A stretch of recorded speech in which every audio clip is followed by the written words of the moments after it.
Welcome in, everybody, to another week of UFL Weekly. I'm Kyle Krajewski, joined by Mr. Beautiful, Zach Cole. We are coming here after missing a week last week, a little unnoticed, I guess, a little notified, I should say. And we apologize for that. We went a little, we had a busy week, schedules didn't align. And for that, we apologize. However, we're back.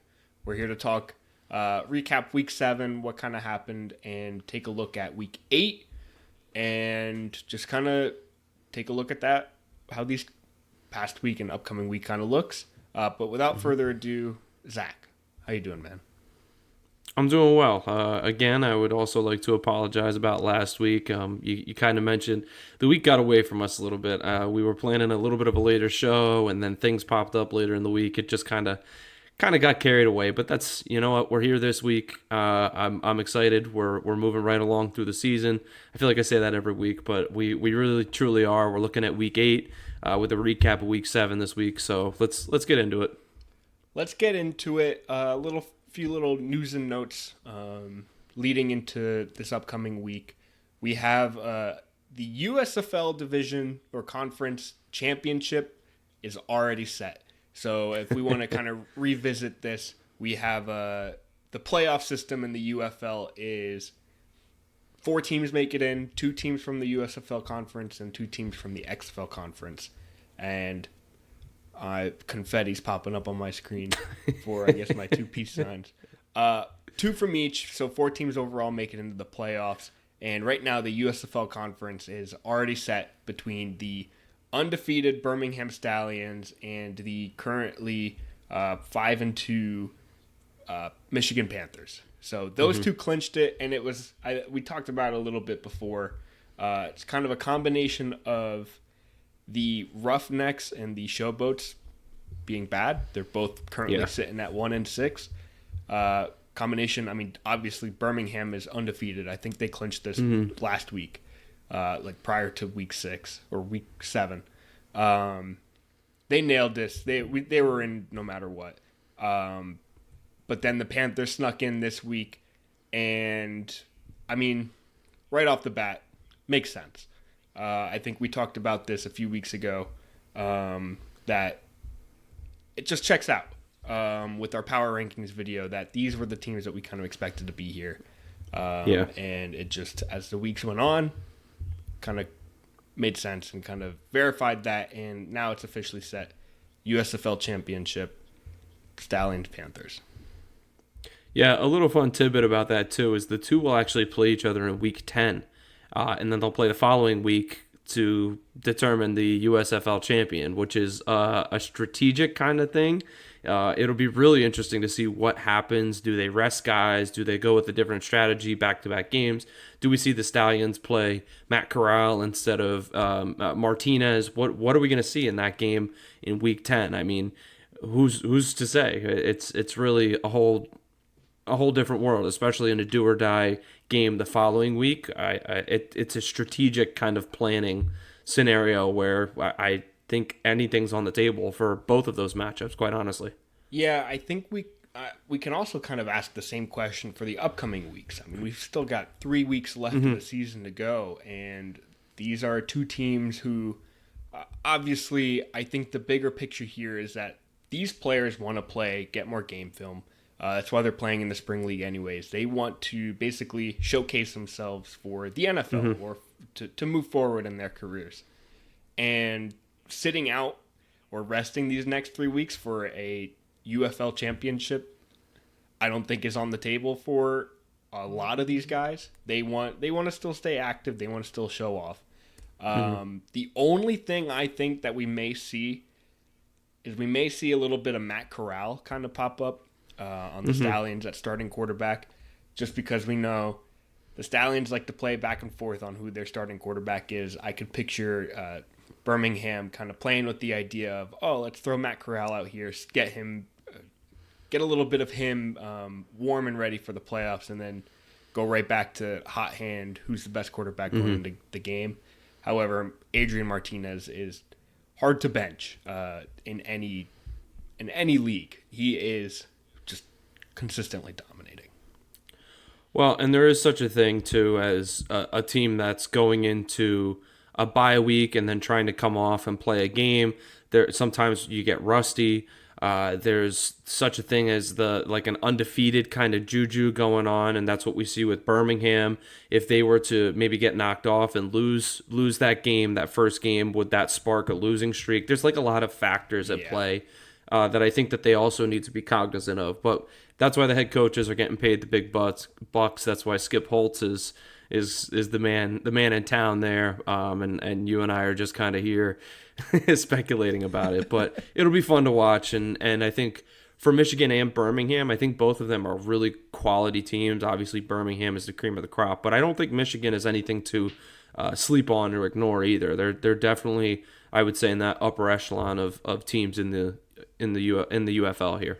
Yeah, I think if anything, we see a little bit of these teams getting a little fancy, maybe trying some different defensive schemes, trying different attacks to different offenses. We could see a lot in these coming weeks. We could see very little because maybe they don't want to show off a little bit. But I think if anything, we can almost guarantee that these players aren't going to rest, because how would you feel if you're playing in the spring league to get tape under your belt? Right. And then you're just told, no, you're going to rest. I don't think they'll allow it. I also don't think they have the roster spots to really do so. So, right. See your favorite players out there. Just one last point. I mean, this championship wraps up the weekend of June 16th, which, I mean, that's heading into the heat of NFL offseason where these guys are going to be trying to make it into mini camps. And I think that they're going to really, really be trying to get that film, like you keep mentioning. So it's an audition every single week, and they don't want to be skimped of that opportunity. Absolutely. And then speaking of playoffs, on the XFL side, the Renegades, catching their first win this week, still were officially eliminated from playoff contention. I think they were speculated to have lost playoff contention last week, but I think this week with wins from San Antonio, specifically because DC and St. Louis both lost, I think their win kind of definitely knocked them off the board for certain. But Renegades, you so close to getting right back into action and knocked right back onto the road.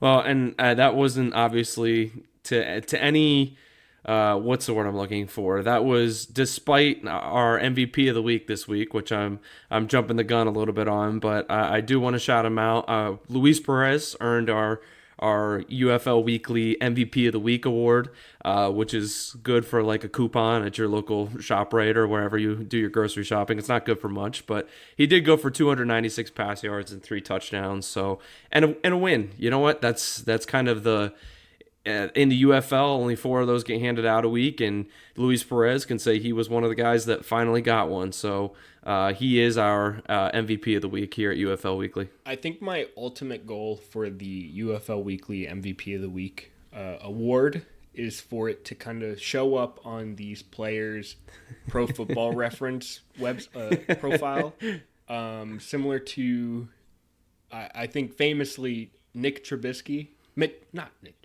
Trubisky of Chicago Bears fame had the MVP, the Nickelodeon Most Valuable Player, in his Pro Football Reference. I think ultimate goal is for 1, UFL players to be on Pro Football Reference if they aren't already, and 2, to have UFL Weekly MVP of the Week listed at the top next to each player's next to each relevant player. But yes, this week, Luis Perez, dominant game. He's been a runner-up, honorable mention in the past few weeks. And finally, catching his first win. I mean, balled out. You deserved it this week, man. Yeah, it was about time for Luis to get one. Adrian Martinez was one of our runners-up. It feels like just... it feels like we're just rewarding typical behavior for him. I mean, we've come to expect that he is as good as he is at what he does. And another Renegade that we're going to shout out here is Davion Smith, the running back. He did come up with 101 rushing yards and 2 touchdowns, added on a couple catches for some more yardage. So not a bad game at all. But Luis Perez, the man in charge of the team, the captain, he had to go ahead and get the MVP, the UFL Weekly MVP of the week. So yeah, congrats, Luis Perez. You made it. You are our weekly MVP. This is it. This is the peak. It's all downhill from here. Oh, I mean, hopefully you get season-long MVP. We've got a UFL Weekly. Yeah, true. We have a UFL Weekly, UFL Year MVP coming up at the end of the regular season. So we can't forget about that. So we've got the weekly MVP and we've got the yearly MVP from UFL. But not to play spoiler alert, and I don't think we're the only people that have this guy up here in the MVP power rankings. But Kyle, who am I alluding to here? Future Lion Jake Bates.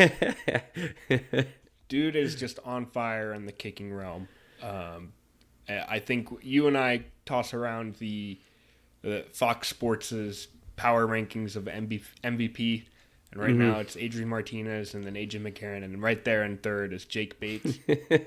Deservedly so. This man is just nailing kicks. And if there's any kicker that should be MVP of a football league, it's future Lion Jake Bates. Yeah, and two other kickers, just to quick shout out. We had two other 60-yard field goals this week. Andre Sismit, I think I'm going to say that right, 61-yarder, and Houston, he's the Battlehawks kicker, and the Roughnecks kicker, J.J. Molson, a 62-yarder. So he had to go ahead. He said, Sismit, I'm going to one-up you, and he hit the 62-yarder. Still not catching up to the king, Jake Bates. I think his was a little bit longer, but still, 60-yarders are nuts, and to have three of them in a season, in an 8-team league season is insane. Yeah, I think, man, UFL kickers, I saw a rumor that UFL balls are juiced. I won't have it. These guys are legit. And of all the kickers in this league right now, I think we're going to see a good chunk of them, both in training camps and for the NFL and sign on to make rosters for the upcoming season. Yeah, I mean, when you think about how many questionable kickers there are in the NFL at this point, a lot of them are familiar names, but when you see guys, I feel like we've brought up this storyline over and over, but like when you see Brandon Aubrey go out there and win a spot, that gives hope to these guys that just need a shot. Not only win a spot, but be one of the best in the league this past season. Dominant. Yes. Just proves that this is a pathway, and these guys are continuing that trend. And realistically, I'm belaboring a point here, but realistically, if the balls are juiced, I mean, it still takes an incredible amount of skill to kick it precisely between these two uprights that are 65 yards, are 65 yards away from you.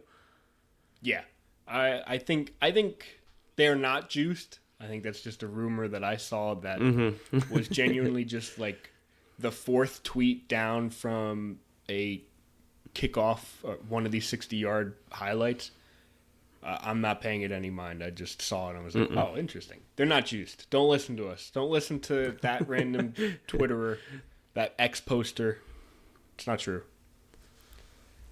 All right. Enough juiced ball talk.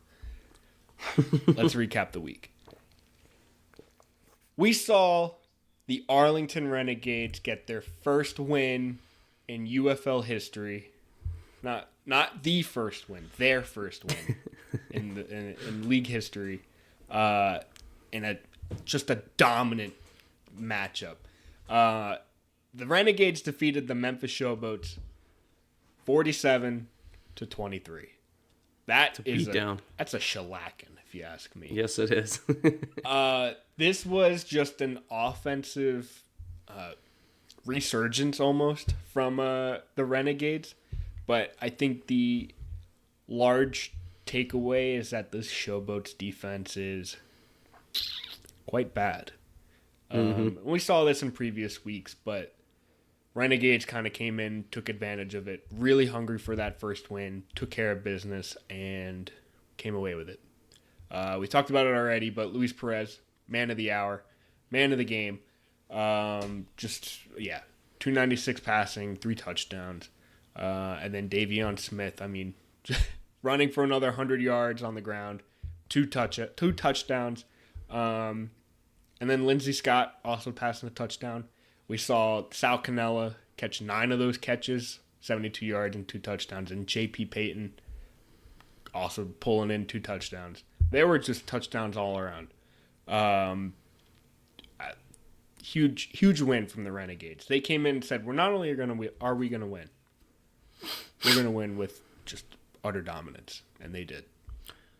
Yeah, every week when we do our pick'ems, we look at the over/under, and it's like 49 feels like a high number. No, this one was 70, which is just kind of nuts when you think about it.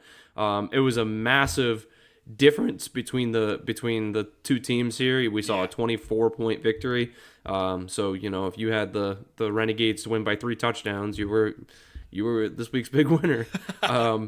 But it was cool to see Sal Cannella kind of pop back on the scene a little bit. He's been one of the more quiet superstars, bigger names, I'll call him. We saw a ton from him in the XFL last year, and he was kind of just a little quiet this season through 7 weeks, I guess, 6 weeks. Yeah. And then in week number 7, he went off here and managed to haul in 2 touchdowns. But it was just kind of nice to see the poor winless team get a win, and it feels like the Renegades have just been unlucky, have been right there, just not able to make it happen. I do think that this is a little more indicative of how poor the Showboats are playing right now as well. Yeah. To be exposed this badly against a winless team, granted a better team than what I think their record says at this point. But this is just not good on the Showboats' behalf. I think they clearly can see that they need to work on the defensive side of the ball, and I think their offensive line needs some help too. And you know what? Sometimes it's good to know what the issue is so you can address it in the off season, and I think that's kind of what the Showboats are going to be able to focus on. And just last point, I feel like I'm going to become like this guy, and I say it over and over every week, but like if the run game works, your whole offense is going to work. And we saw that again. Davion Smith went over 100. You post a threat on the ground, it opens up the air. It's simple football skill. It's simple football. I don't even know what I'm trying to say. It's simple football, like playmaking. It's X's and O's. It's that basic. So shout out to the Renegades for getting in the win column. We're happy to not see any offers anymore, which is fantastic. So yeah, we now good on the Renegades. Have 3 1-6s down at the bottom of the league, but 3 1-1s. 3 1-1s. Way to go. Next game of the week was the game of the week. Game of the week. It was game of the week going into the week, and it certainly played out like that. Mm-hmm. The St. Louis Battlehawks faced off the one going into the game. The 1-loss St. Louis Battlehawks faced the undefeated Birmingham Stallions, and the Stallions came away still undefeated, beating the Battlehawks 30-26. And it was a good one. It was one of those games that you're like, this is going to be a good game. I'm hoping it's going to be a good game, and it was. A great back-and-forth matchup between the two. Two of, honestly, the best teams in this league. One takeaway that I kind of saw on post-game notes here is that St. Louis's head coach, Anthony Becht, just said they couldn't stop Adrian Martinez's legs. Specifically, he's like, they did everything they could to scheme it out, but he's just really that good. And the game stats show it. He led the game in rushing yards with 60, passed for 230 and threw for 3 touchdowns. This was just a good back and forth matchup. We saw the Stallion. It was like, I don't know, going into the final game or final quarter, we had to see the Stallions kind of come back to try to catch up, and that was an interesting case to see that team in. And seeing them succeed in that was incredible. These are the league's best 2 teams, and I wouldn't be surprised if we see this rematch come June 16th. Yeah, I'm almost looking forward to it already, but I don't want to count my chickens before they hatch here because we know anything can happen in this playoff format. But what a game. And you hit the nail on the head talking about it was neat seeing the Stallions come from behind. I think it showed that they are a very quality team. I can't find the word game plan wise. I think that's what I'm looking for. Not just a great team of great players, but they can also play the game of football the way that it's meant to be played, and they can come through and win a game even when they're not in the perfect position, or even when they're not cruising for 4 straight quarters. So I do think that we are going to see these two teams rematch in the championship, but I wouldn't be upset seeing the Battlehawks and the Panthers, or the Stallions and the Brahmas. I think any matchup that we get in the championship is going to be a great game.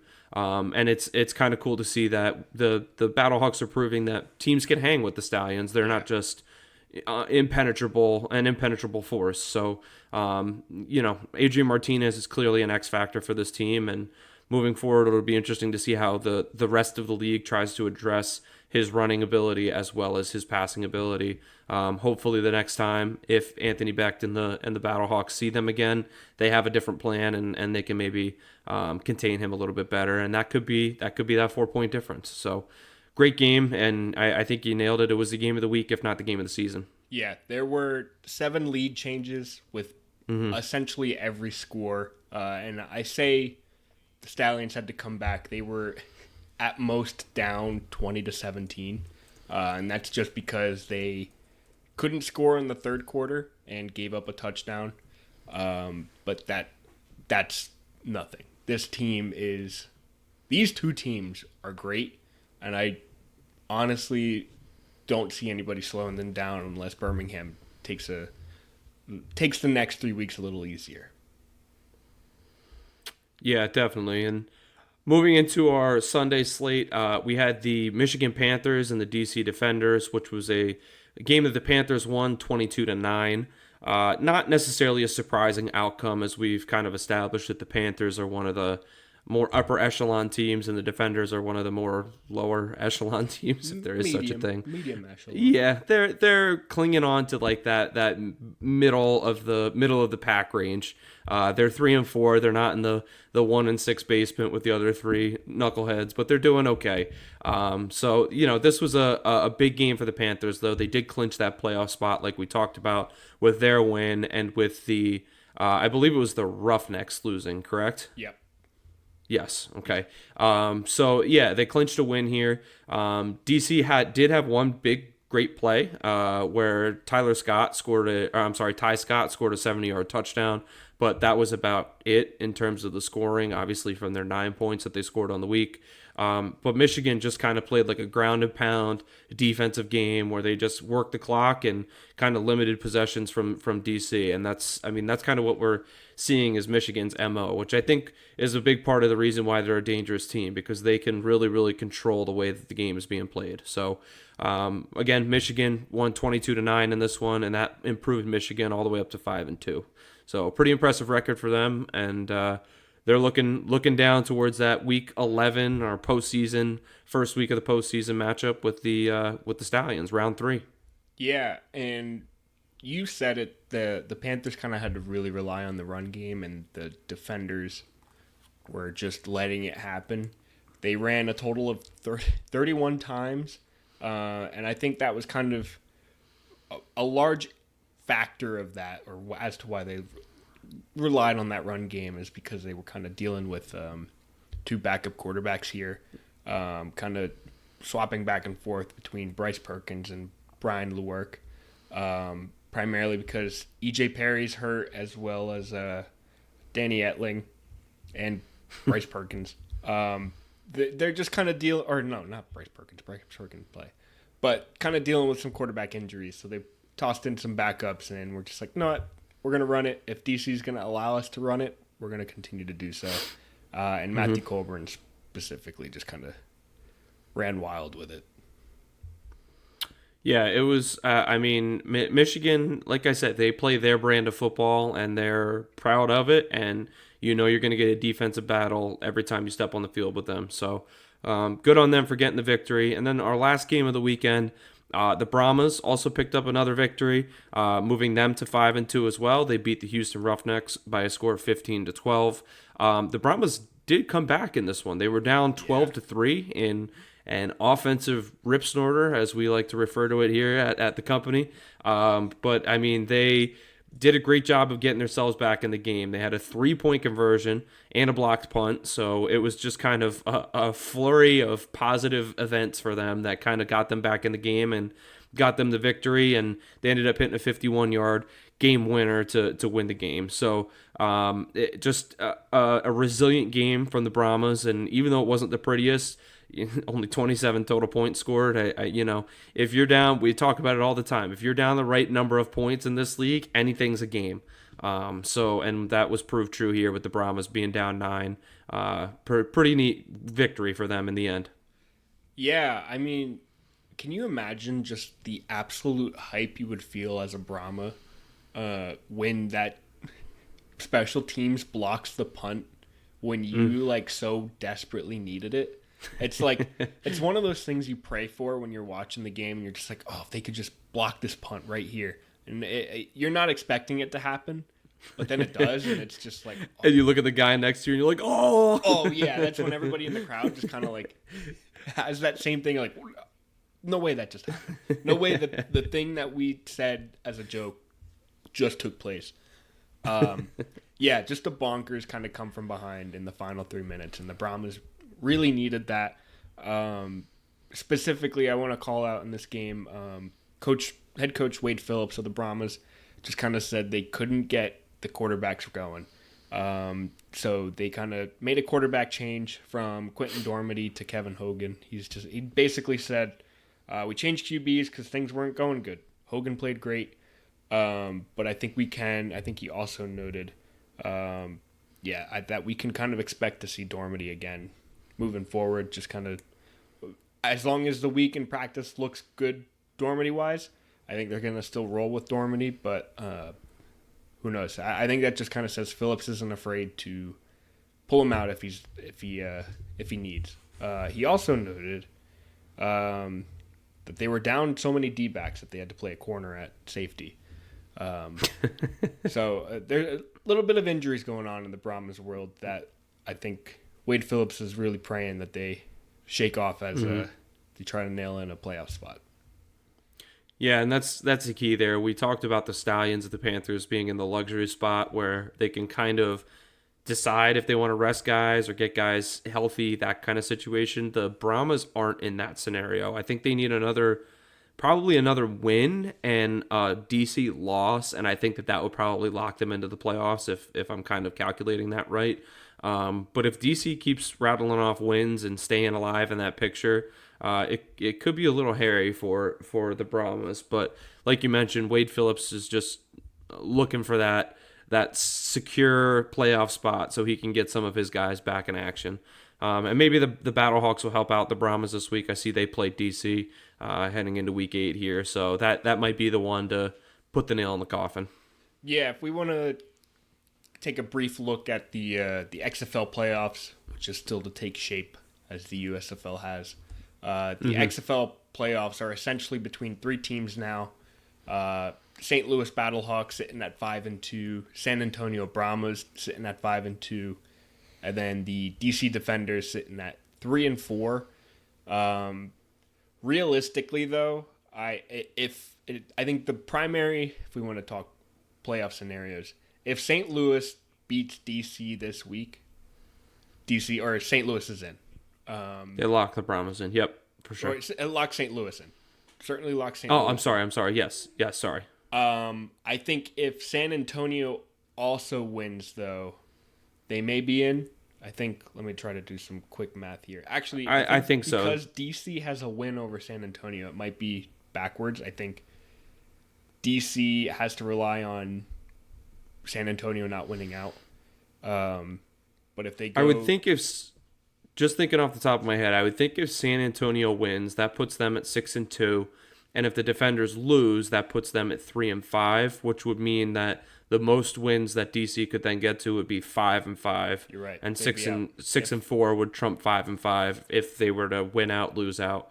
So I think a win for I think DC losing will lock St. Louis in, and if the Brahmas win, that will lock them in as well. Yes. So basically, if these two 5-2 teams, St. Louis and San Antonio, win this week, they're both in. St. Correct. Louis basically clinches by the fact that they are, one, getting a win, and two, defeating DC, kind of knocking DC down a peg. That kind of keeps them in. DC can't let San Antonio win, essentially. DC can win out and jump up if these other two teams lose out. I just don't envision that happening. Specifically, Agreed. I see the Brahmas play the Stallions week 9, but the Battlehawks play the Renegades week 9, and the Brahmas play Renegades this upcoming week.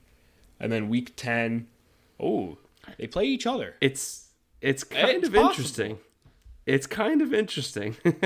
Hey, if San Antonio loses if any of these two teams, if DC wins this week, they've got a real shot at coming in. This is must-win territory for the Defenders. If they win this week, I would give them a very good chance of sneaking in.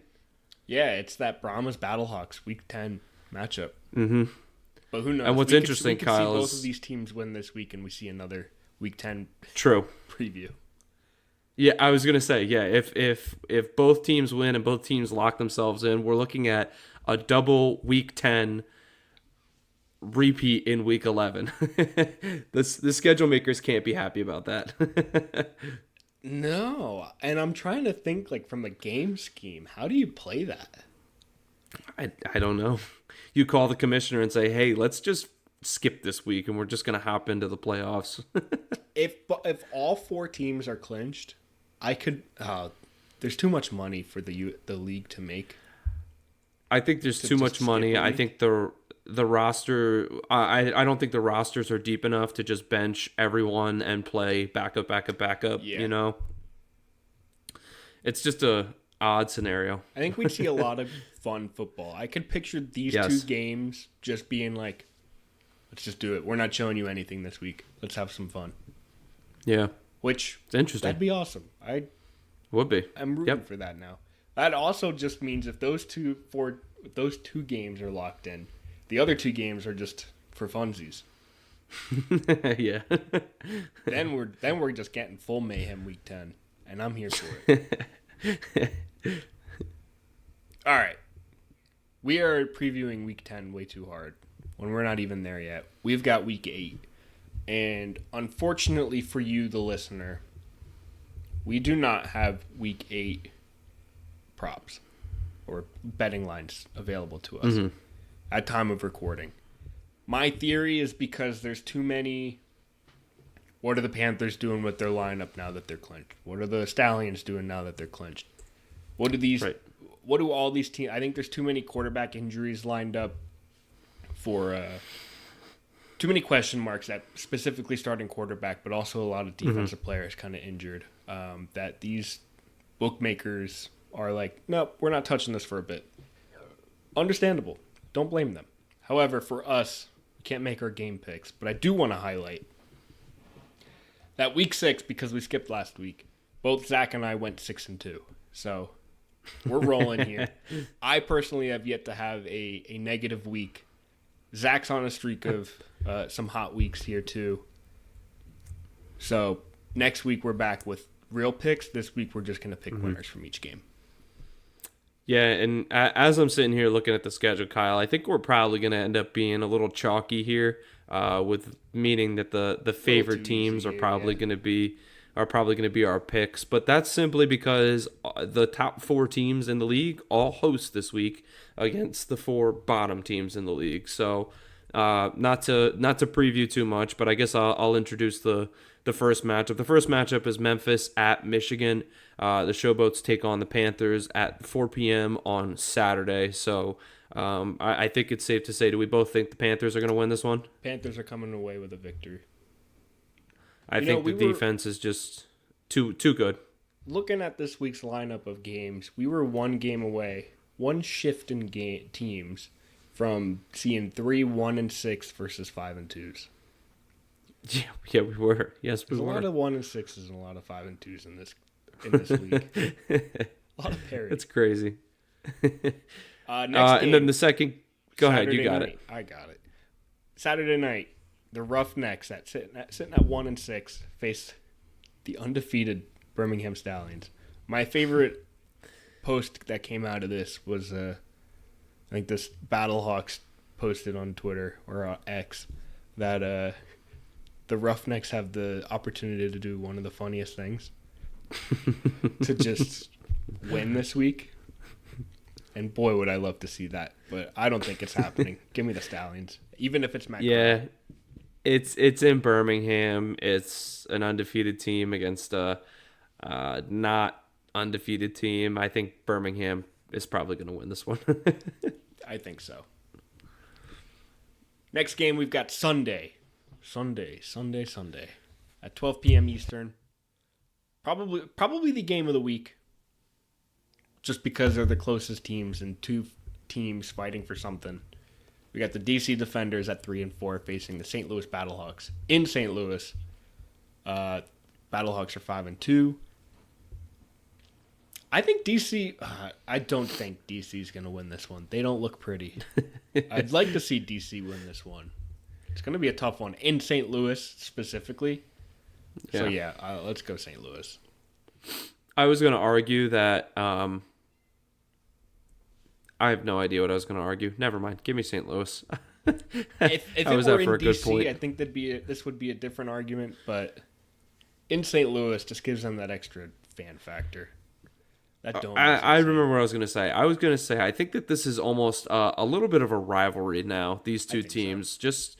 just based off of their records, they've been pretty competitive with one another. But that's not changing my pick. I'm still going St. Louis in this one. They're in the Battle Dome, which is a big factor when it comes to these games. So I think St. Louis is the winner here. Perfect. Final game of the week. You got it.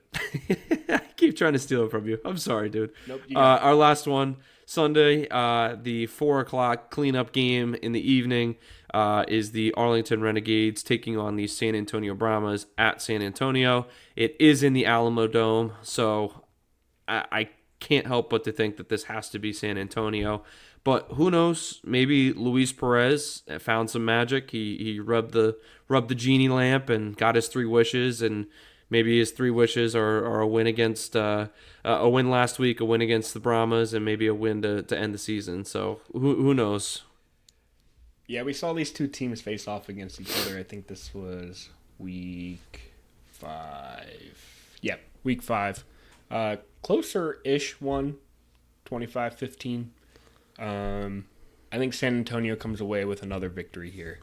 I think this Brahmas team, they're hungry. As I brought up, I think the last time these two teams faced, A.J. Smith, offensive coordinator for the Brahmas, has a lot of beef with the Renegades because they lost to them in the XFL playoffs last year. So he's going to try to pull all the stops again this game. Hopefully we see a lot of John Trey Kirkland. I've missed that man. We haven't seen a lot of him this season. At least this later half of the season. But, yeah, I think we're seeing a Brahmas dub in the Alamo Dome. Perfect. The Brahmas do definitely need to play better football than they did last week. They can't have 3 points with 3 minutes left in the game and expect to win this one, I don't think, especially against a team that just put up 47. So yeah, not happening. San Antonio. Yeah. Score a little bit earlier. Why don't you? Get it together. Get it together. They will. I think they will. They will. Yep. All right. That was UFL Weekly. Recapping Week 7. Previewing Week 8. Talking a little bit about UFL playoffs. Not too shabby. Zach, it was a pleasure chatting with you. If you're listening, if you're tuning in, thank you. We appreciate you. And thanks for dealing with us being MIA last week. If you're listening to us, you can watch our beautiful faces on YouTube at UFL Weekly. If you are watching us on YouTube, you can get us wherever you get your podcasts. Just search UFL Weekly. You will probably see us. And that's all I've got to plug. Zach, have a beautiful weekend. It's beautiful. You do the same, my friend. I can't wait to do it again next week. Can't wait. Count on it. you, the viewer and the listener. Thank you for tuning in. Talk to you next week. See ya.